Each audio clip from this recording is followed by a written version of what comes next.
Hello everyone, welcome to my channel. My name is Mahendra Kumar. आज हम लोग जो है अपने न्यू लेसन या अगले यूनिट जो तीसरा यूनिट है करंट इलेक्ट्रिसिटी, इसको स्टार्ट करेंगे। आज हम लोग इसका इंट्रोडक्शन देखेंगे कि इसका इंट्रोडक्शन क्या है, जस्ट इंट्रोडक्शन और फिर ओम्स लॉ, ये दो। क्योंकि आप जब सिलेबस देखिएगा तो उसमें सबसे पहला जो टॉपिक रहेगा वो ओम्स लॉ है, बट उसका इंट्रोडक्शन जानना जरूरी है। तो चलिए स्टार्ट करते हैं।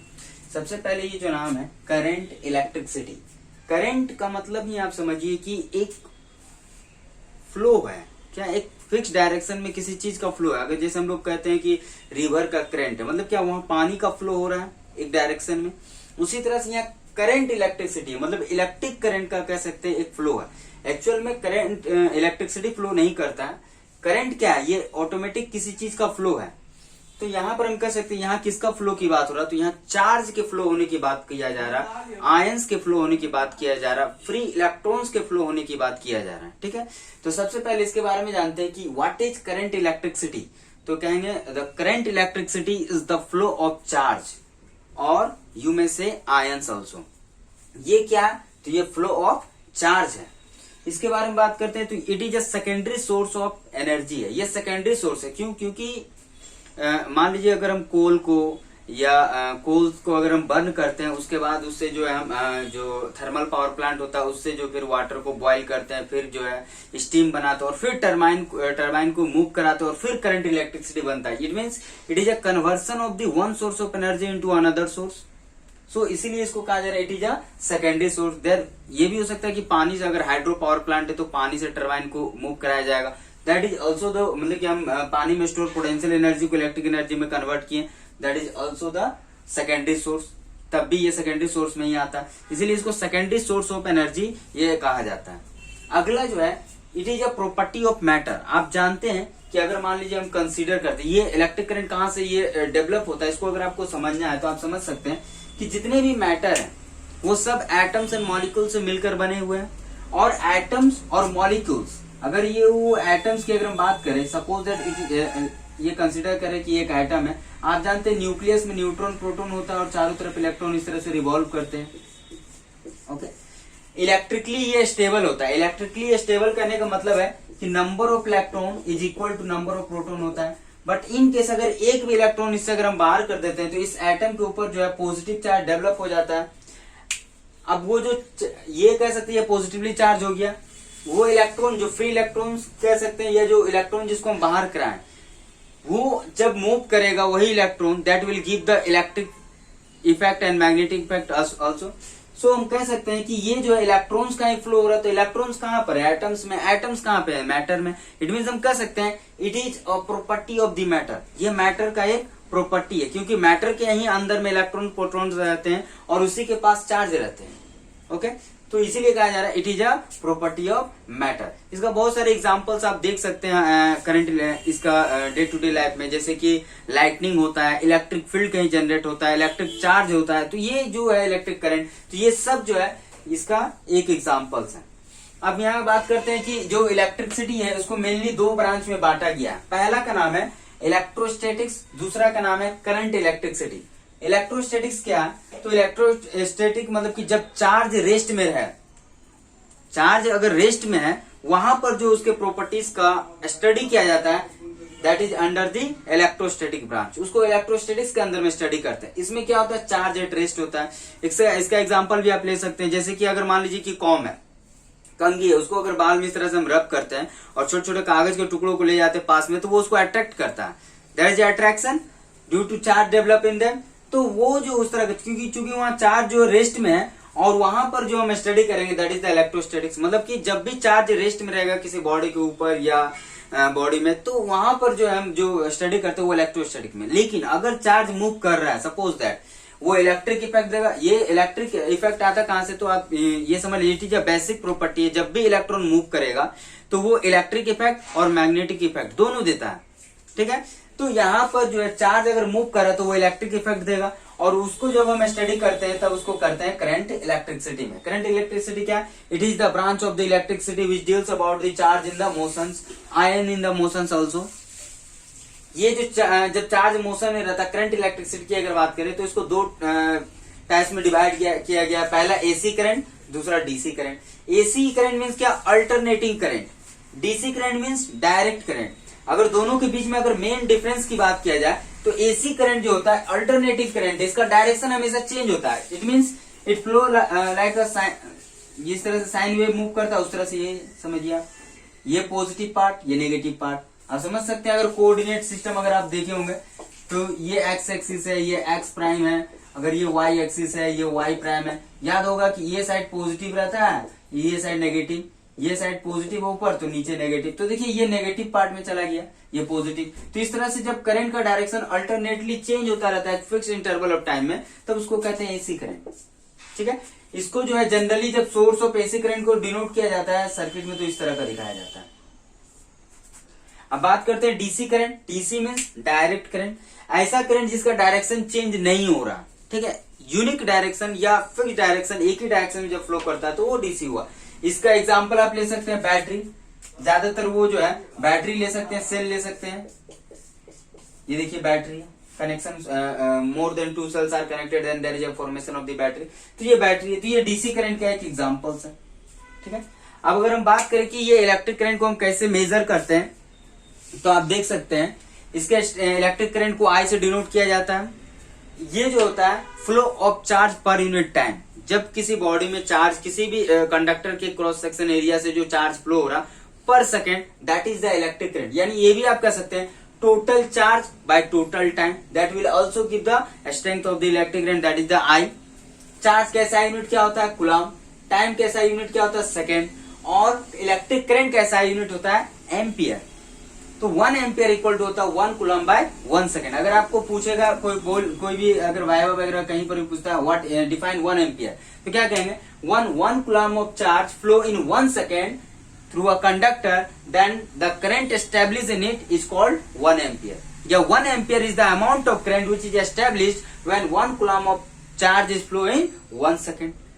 इसको मेजर किससे करते हैं, तो इसको मेजर करते हैं जिस इंस्ट्रूमेंट से, उसका नाम है अमीटर, और इसको हमेशा सीरीज में कनेक्टेड करते हैं सर्किट में, ये याद रखिएगा। ठीक है, तो ये इसका एक बेसिक इंट्रोडक्शन है। अब अगला जो टॉपिक है ओम्स लॉ, उसको हम लोग देखते हैं। जब हम सिलेबस देखना स्टार्ट करते हैं तो जो सबसे पहला टॉपिक है वो आपको ओम्स लॉ दिखेगा।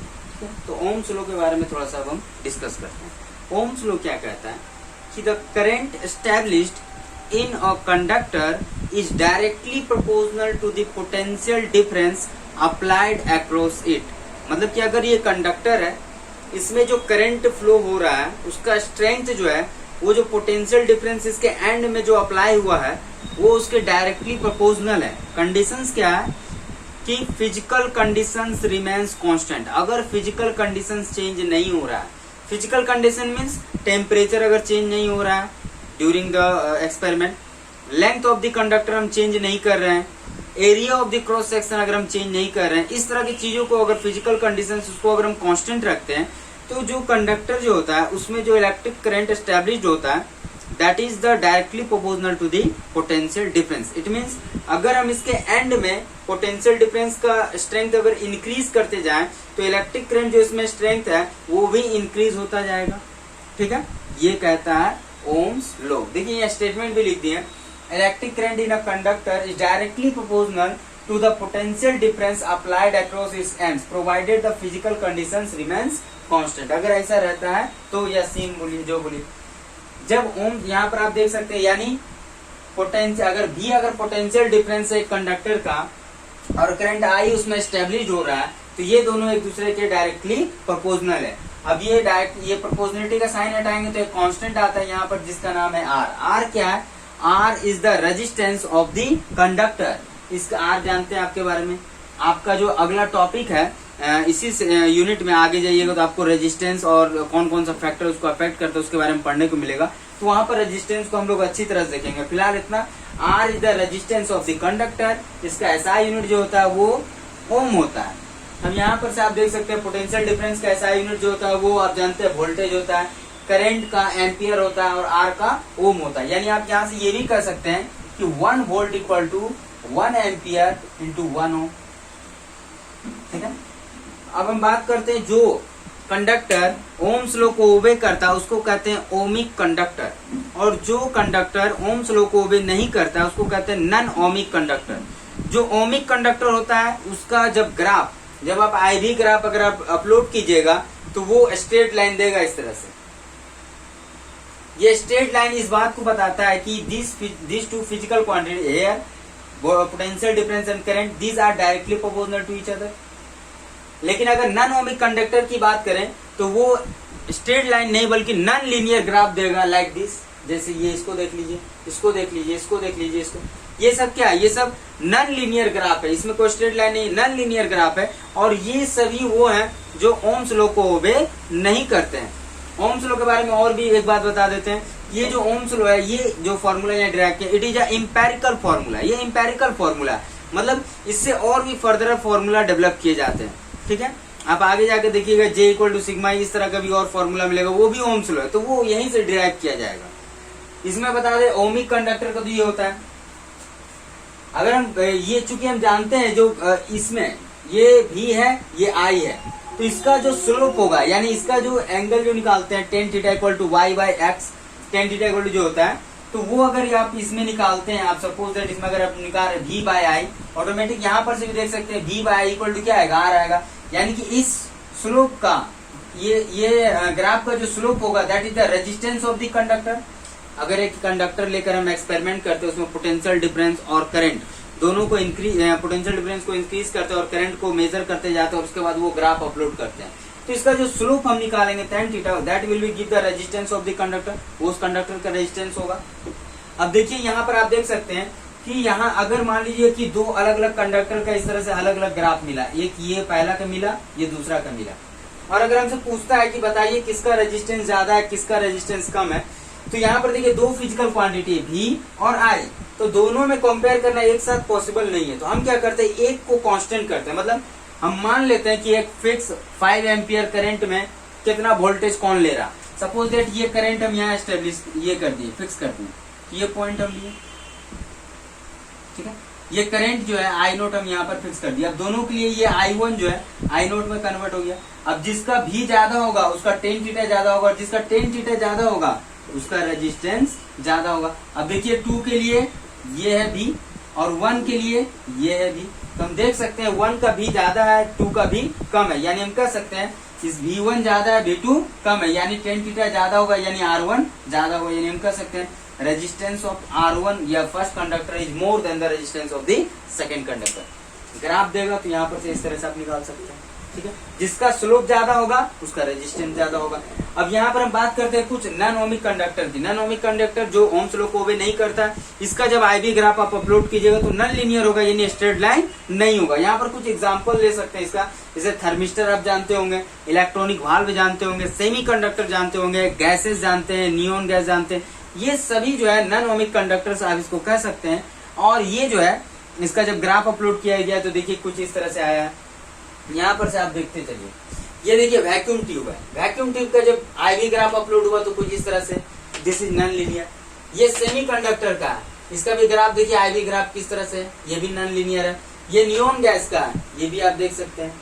थर्मिस्टर का आप देख सकते हैं, ये डायोड का आप देख सकते हैं। तो ये सब जो है ये नॉन ओमिक कंडक्टर है, इसका ग्राफ इस बात को बताता है। अगर आपको मान लीजिए एग्जाम में दे दिया जाए इस तरह का कोई भी ग्राफ, एक ये ग्राफ दे दिया जाए, एक ये ग्राफ दे दिया जाए, और ये बताइए दोनों में से दो अलग अलग कंडक्टर के लिए कौन सा कंडक्टर ओम्स लॉ को ओबे करता है, आप ओबियसली कर दीजिएगा this one, because it is a linear graph. ये लीनियर ग्राफ, ये स्ट्रेट लाइन है तो ये ओम्स लॉ को ओबे करता है, बट ये सब नहीं है स्ट्रेट लाइन, तो ये सब जो है ओम्स लॉ को ओबे नहीं करता है।